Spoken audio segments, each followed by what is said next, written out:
social media extortion and blackmail has taken the lives of masses of Americans. There are droves of people that are laying dead in their graves right now because of it. That's not why you think. It's because of all the persecution that comes with that. See, people like to lie on social media. People like to hang out on social media and wait for victims in which they can lie about and extort and blackmail and trap, spread lies about them, false accusations. And up until I came along, no one's been able to beat it. No one's been able to conquer it. No one's been able to overcome it. But I came along and I did those things. Why did I do it? Well, I didn't have a choice. I came into this world with someone in my family who's a natural born liar. And that is something I couldn't control. But I gained some very valuable things in this experience. I learned that I have a connection with God that is very unique. My winning this case has and will save the lives of many American citizens. My way, the ways that I have chosen to deal with this and conduct myself throughout this process have involved three things. And that is the Bible, the Holy Bible, Christianity, the U.S. Constitution, and the Bill of Rights. And the reason I did it that way, the reason I was so determined to do those things, is because I want to keep the American tradition alive in this country long into the future. Why is that? Because that's the only way that this country can survive, but also it's the only way that social media will remain safe for Americans.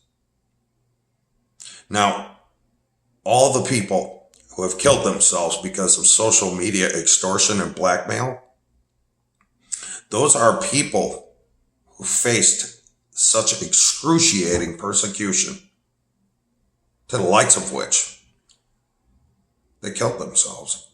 They couldn't take it. They couldn't even walk out of their homes without being bullied, without being physically pushed down and beaten. Some of them had those things happen to them when they were at their jobs, when they were at school, just walking out of their homes, standing in their own yards, people waiting for them. And why? Because of lie spreading on social media. There have been a number of different cases that I've looked into. The last one I looked into, I believe it was a young female. She threw herself off of a water tower, took her own life because of the excruciating nature of the persecution she suffered. Now, you need to understand also that the people of these social media platforms, they just sat back and watched these people be persecuted this way. They watched those people get extorted, blackmailed, bullied, threatened, all the way to the likes of which the victims actually finally became overwhelmed with it, and they took their own lives.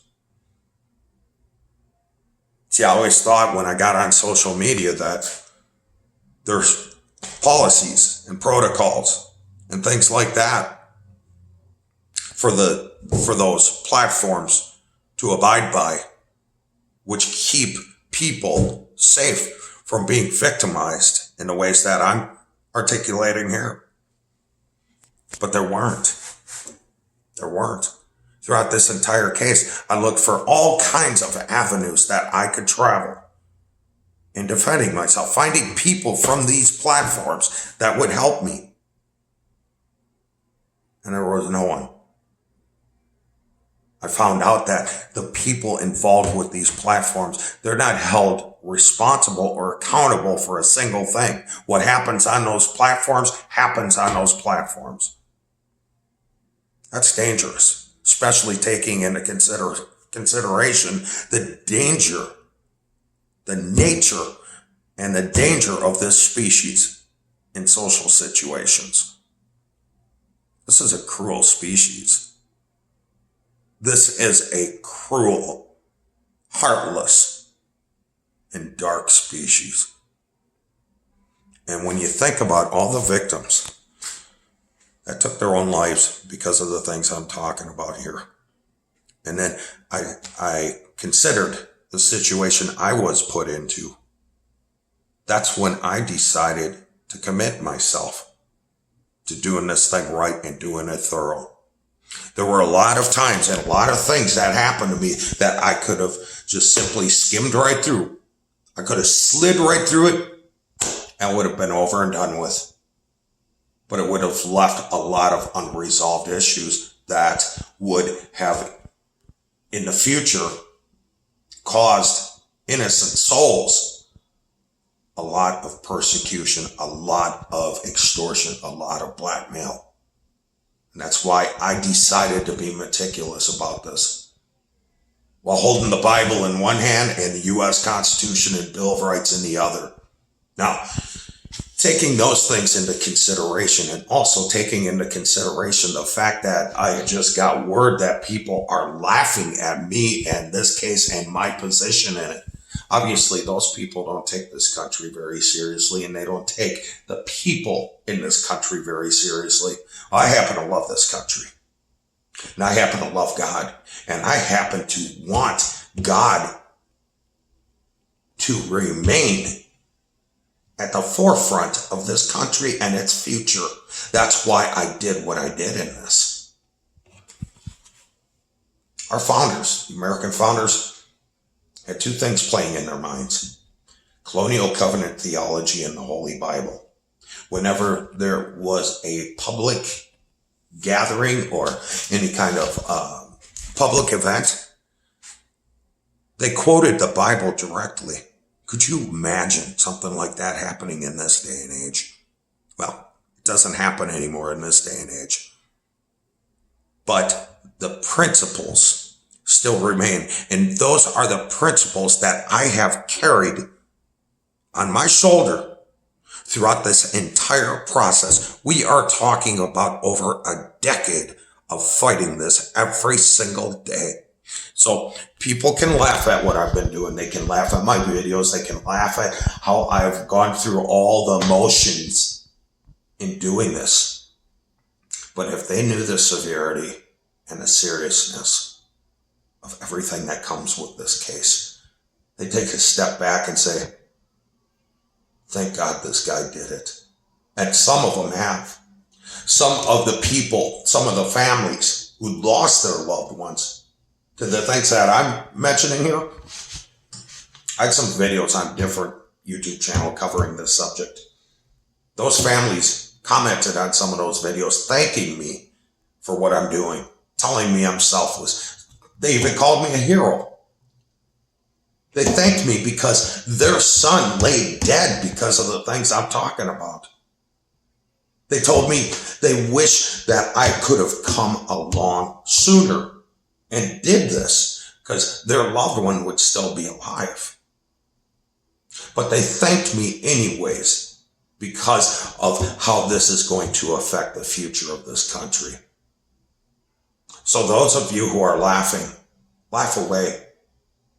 But I'll tell you something, and I'm not trying to toot my own horn here, but I saved some lives. I've saved a lot of American lives. Other countries, they aren't going to be able to enjoy the fruits of my labor in this. Why? Because there is no U.S. Constitution and Bill of Rights for other countries.